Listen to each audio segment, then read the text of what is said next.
Thank you very much for that lovely story that we just heard. The story that I'm going to tell tonight is my grandmother's story, but it's also about how her story became a part of mine. And it's about kind of key life moments, and when you know, even in that moment, that things are going to change. And one of those moments happened for me about 5 years ago when I was rooting around in my mother's basement, and I came across a box of my grandmother's old sewing patterns. What led me to be in my mother's basement that day, I need to kind of back up to give you some context for where I'm coming from. So I was born in Toronto, Ontario, raised in Canada's largest, most multicultural city, the daughter of a Japanese-Canadian father and a Scottish-Canadian mother. Kind of questions and issues of race and identity didn't factor into my childhood. My parents were just that. They were my parents. My grandparents, known as Baba and Grandpa in Bachan and Jichan, were an extension of my nuclear family. We shared stories around the table, and I learned of their lives and of our family histories. But it wasn't until I got older and life unfolded that I really started to question the family histories and to really look at my own sense of belonging within the city where I was living and how that is reflected in my work. And kind of when this story really unfolded for me, I was in Toronto. I graduated from my undergraduate degree for a couple of years, and I was trying to make a living as an artist in Toronto, and I'd gotten a grant from the Ontario Arts Council to create a body of work to look at what it meant to be mixed, and kind of how I saw my own sense of belonging within Toronto. And so on this May day in 2008, I was searching through my mother's basement, trying to find old family photos and anything that really could root me and connect me to the Japanese side of my family that I felt kind of a real distance from. So I was trying to find this album that I remembered looking at with my bachan, with my dad's mom. And she had died about 4 years before. And then I came across, I couldn't find the albums. I was super disappointed. And then I came across this box labeled Drafting Patterns. And I opened up this box, and inside were about 200 paper patterns, paper articles of clothing. They were arranging in size from about 3 inches to maybe 6 inches. They were all made of brown craft paper, complete with intricate details, collars and cuffs, children's patterns, women's ball gowns, men's shirts, and it was just it's a totally remarkable find. In addition to all of these paper patterns were 5 books of patterns, all flat patterns that corresponded to each of these small garments. So the small garments my grandmother would have made as mock-ups for the real clothing. And the patterns, the first book of patterns was dated July 21st, 1941. So she would have been 18, living in Vancouver at the time. And then inside this first book of patterns, there were kind of a collection of smaller notebook pages that had been torn out and put in these pattern books. And the date on those was February 1st, 1943. And they were full of Japanese names and measurements. And putting the pieces together, at that time my grandmother would have been making clothes for her fellow internees because she was interned during the war as a Japanese Canadian. And just to kind of give historical perspective, Japanese Canadian internment was very similar to the Japanese American internment. So 3 months after the bombing of Pearl Harbor, the Canadian government passed a bill saying that any person of Japanese ancestry, regardless of whether they were born in Canada and were citizens, if you lived within a 100-mile radius of the coast, you were forced to move to one of 8 relocation centers, internment camps, and all of their possessions were sold, and businesses, homes, everything was sold, and that was all. That money then went to pay for their internment. So my grandmother, as I mentioned, she was living in Slogan, which was in the interior of BC. My grandfather was sent to a work camp north of where the internment camps were, and he was sent to build part of the Trans-Canada Highway. Whether they met in the camps, I don't know. They might have met at the farm where they were both working after. There's a lot of details that I haven't been able to piece together. And I remember as a kid sitting around the table, listening to my grandparents share little bits and pieces. My mom would ask questions, and I think being the daughter-in-law, she was able to ask questions that my father never could.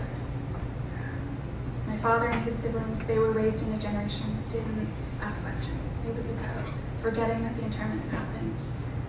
It's about moving on. And my mom would ask these questions and get them to kind of start talking. And I remember my sister and I would just kind of sit there and just listen. Because we were both young, but I feel like I couldn't ask those questions because who were we to send them back to this place that was so hard? And so, kind of coming back to this box of patterns and the emotions that were so laced in it when I found it. Her work, the box itself is this work of art, and all of these garments, and they've been perfectly preserved, amazingly, in this box in my mother's basement. So, as an artist, I had this, I was so excited. It was this kind of mine of all sorts of things that I could be using it. But I also felt this great pressure. How do I do justice to this story? How do I honor her work? How do I create new work that's also, how do I find my own voice amongst hers? So it's kind of wrestled with those ideas for a little while, and then I dove in and I learned how to read her patterns, and I made my own small garments and kind of merged those with, I was really trained as a printmaker, so I was making a lot of prints at the time. So I fused the two together and started making these small garments that would disappear into these backgrounds. And it was kind of really thinking about ideas of assimilation and integration. But then I worked on that for about a year and a half, and I found myself in grad school. I guess it was halfway through my first year, and I was living in Nebraska, and I was trying to find my feet here, trying to find my feet in being a student again. And I knew that this body of work was over, and that I needed to start something new. And there's a lot of kind of fear and anxiety, I think, as I know a lot of artists feel when a series of work that you've been doing for so long comes to an end. I didn't know what was going to come next, or what should come next. But what I did know for certain, was that I wasn't done with this box, and I hadn't worked through the histories that I had kind of come to embody in this box. And so I started interviewing family members, I recorded phone conversations, and I tried to piece this story all together. And then, kind of no matter how much research I did, though, I kept coming back to this box, and I'd pull it off the shelf in my studio, and I'd rummage through it and try and see if I'd missed something the first time I looked through it, or the second or the third. And I realized kind of what a weight it had become in my life, and that I couldn't kind of let go of it. And so thinking about ideas of baggage, I kind of took that notion and ran with it, and I started making life-size garments that would roughly fit me. So I made dresses and jackets and shirts.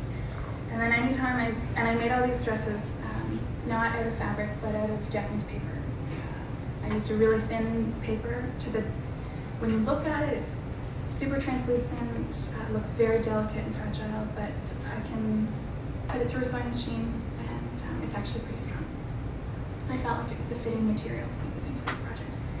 And I made these garments, and then every time I would finish one, I would crumple it into a ball, and I would place it inside this paper bag that I created. Kind of using traditional Japanese packaging. It's called a furoshiki, and really, the amount of Japanese that I know, I'm revealing to you in the bachana, the jishin, and the furoshiki. I got a few food words. So I took this square of Japanese paper, and I tied the four corners together, and then I put the garments in it.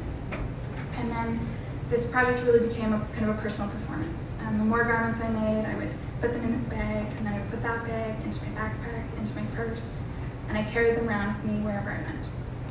So for a couple of weeks, I just kept sewing, kept putting things back in this bag. And then I remember one morning I just looked at it and I was like, oh, I can't carry this around with me anymore. It has no weight, but it had just taken over my bag. And I didn't want to live with it every minute. Anyhow, that part of the performance ended, but I continued to sew, and then eventually that project turned into an installation that I had at Parallax Space last fall. And then kind of since then, I haven't made another garment, but that box, I keep coming back to it again and again. I keep coming back to the stories. And I'm now making work that's much more about kind of the physical geography of the internment and that space of internment. However, I'm indebted to this box and to my grandmother's work, and kind of been thinking about second chances and giving her a chance, giving her voice to have a chance to be seen, has been a real challenge. And it's been a gift for me. It's been the box that keeps on giving. It's been a burden.